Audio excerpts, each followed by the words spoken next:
El autor de Jueces dio muy poca información sobre estos dos importantes jueces, Tola y Jair. Yo creo que fueron buenos gobiernos los de estos hombres, hombres de fe, hombres de mucha confianza. A veces el autor escribe mucho más detalle cuando un juez está haciendo lo malo para describir hasta dónde el ser humano puede llegar sin Dios.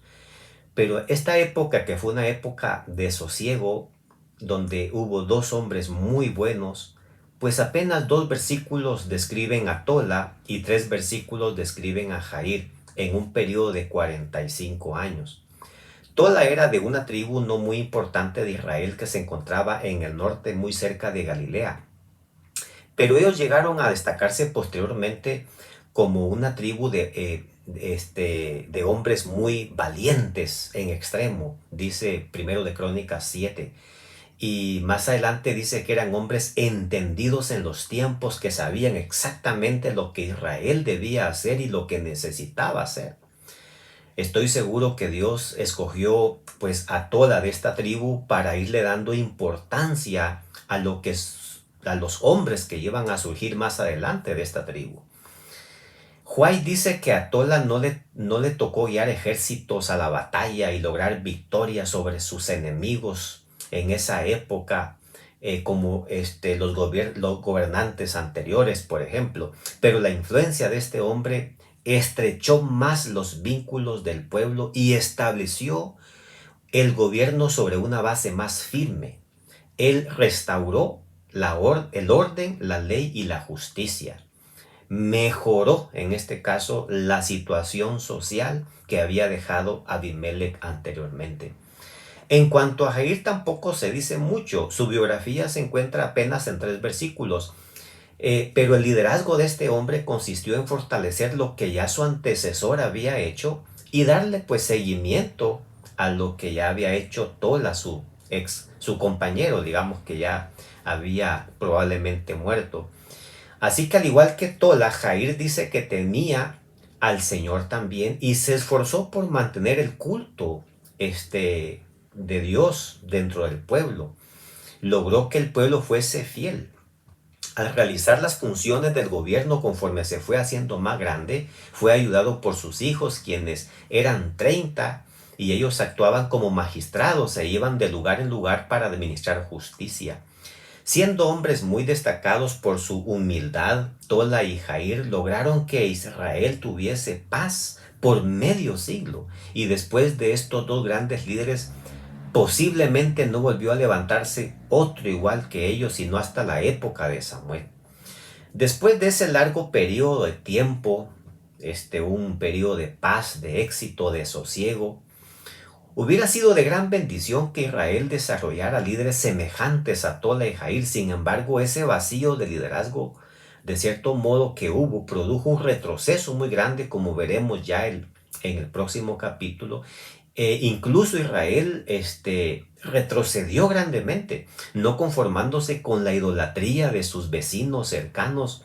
Dice este capítulo más adelante, como estamos viendo el día de hoy, buscaron satisfacer sus deseos de sus torcidos corazones adorando a 6 deidades paganas diferentes.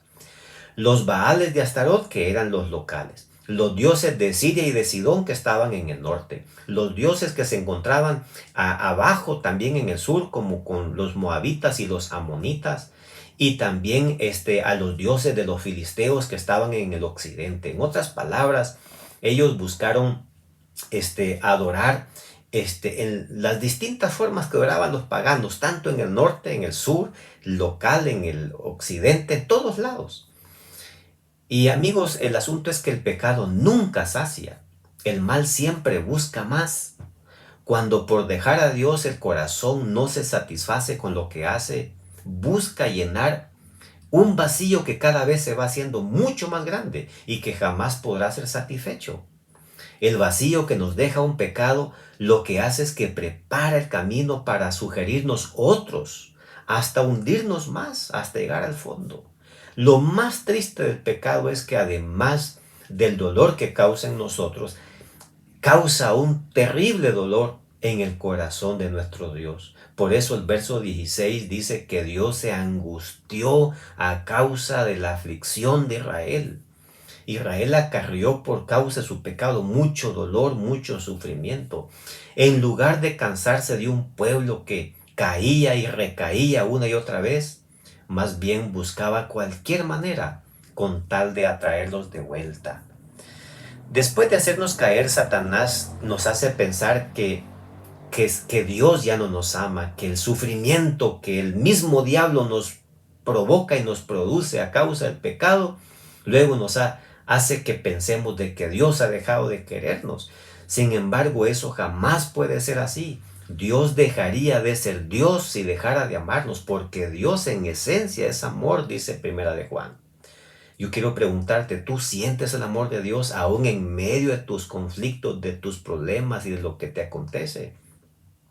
Dijo el salmista, Jehová es el que sacia de bien tu boca, de modo que te rejuvenezcas como el águila. Dios es un Dios que nos ama, que nos atrae, que aunque nos vamos lejos huyendo de Él, Él está con los brazos misericordiosos esperando que volvamos a Él. Que Dios te bendiga en esta linda mañana. Te deseo que pases un hermoso día.